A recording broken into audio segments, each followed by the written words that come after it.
Hello and welcome back. So I've been seeing a lot more atrial fibrillation lately. More and more patients showing up in my practice with AFib. So AFib, if you don't know, is basically an irregular heartbeat.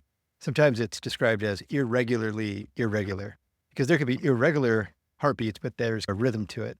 But AFib oftentimes is all over the place. There's oftentimes kind of a tachycardia component where there's a very high rate to the heartbeat, but also it's irregular and the beats are not in any kind of rhythm. We call it sinus rhythm. So it's outside of sinus rhythm.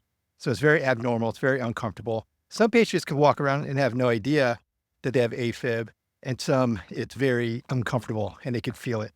Some people, actually a handful of people, have told me that they noticed they were in AFib because their Apple Watch notified them that they were in AFib. So that's cool and interesting.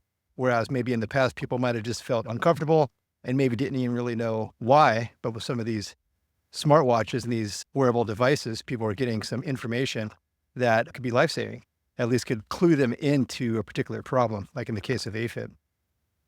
So the component that I want to just toss out there today as the way that I look at AFib might be a little bit different than what your standard medical model might discuss. And certainly if you have AFib, for sure, see your primary care provider. It's something that you don't want to mess around with. AFib creates this arrhythmia between kind of the upper and lower chambers of your heart, and that could lead to a swirling and pooling of blood in one of those chambers that could create a little bit of a clot, and that clot could exit the heart and go up to the brain and cause a stroke. So it's serious. You would definitely want to take AFib very seriously. But there's another component to AFib that I think goes underappreciated in the standard medical model, and that's the connection with metabolic health. Metabolic health is something that I talk about most of the time. Metabolic dysfunction is something that I'm looking at in all of my patients, and I see it frequently, and it manifests in lots of different ways. What is the connection between AFib and metabolic health? One of the major risk factors for atrial fibrillation is atrial fibrosis. And I think that goes underappreciated. Fibrosis is basically hardening or scarring of the chamber, of the upper chambers to the heart, and then the ventricles or the bottom chamber. And so we generally think of AFib as an electrical problem. And that's really how it's looked at, how it's treated, how it's talked about, is that AFib is an electrical problem, but it can go beyond that. And in fact, I think a very important component to AFib, not only for risk analysis, but also for kind of a marker of progression, is the degree to which that there's fibrosis of the atria. So this atrial fibrosis is not only a precursor, but a marker of progression. And where does metabolic health come in and metabolic dysfunction? It comes in with this fibrosis of the atria. And so the way it works is what causes fibrosis of the atria that could then lead to atrial fibrillation, this irregular heartbeat. And there's a couple really key components that expedite and cause the atrial fibrosis. And this is what's tied to metabolic dysfunction.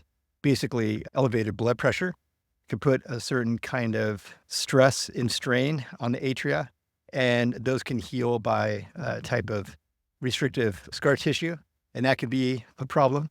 And that could accelerate into fibrosis. Also, we know that poor fat burning, fat partitioning, issues with being unable to burn stored up body fat, that could also be a problem. And that also leaks into the third one, which is inflammation.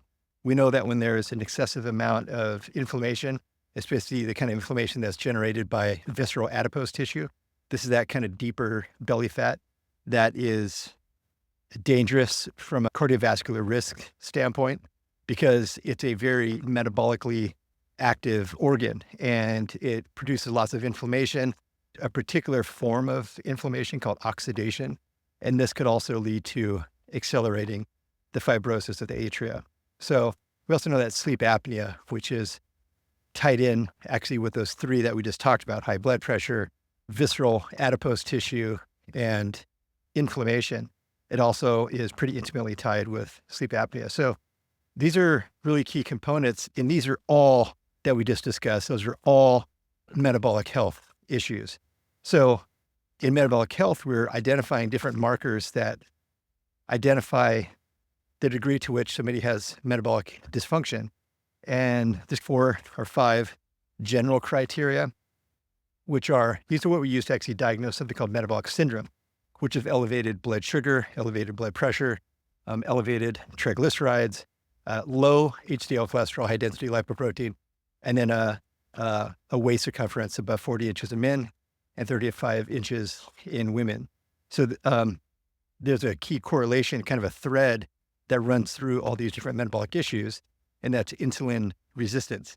Insulin resistance is a whole issue that I'll save for a deeper dive on another episode, and I've talked about it in a few other places.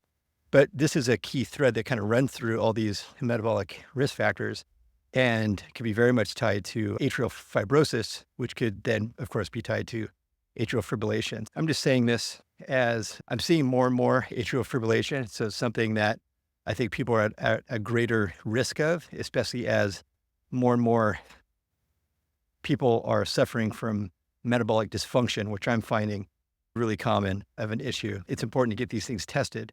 So just be sure just wanted to plant a little seed about this connection. If I'm seeing more and more atrial fibrillation just randomly in my patient population, or people that are seeking a second opinion about their atrial fibrillation, people are coming in telling me about this and that this is the concern that they want another viewpoint on.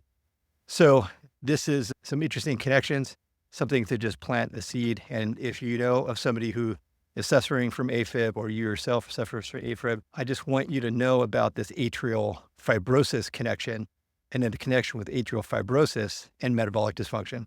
So hopefully that helps to connect some dots.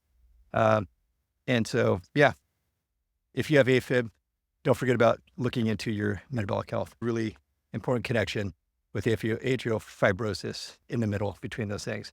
So hopefully that's helpful. Just plant that seed. I will keep reading the studies and bringing you the information. We'll talk to you next time.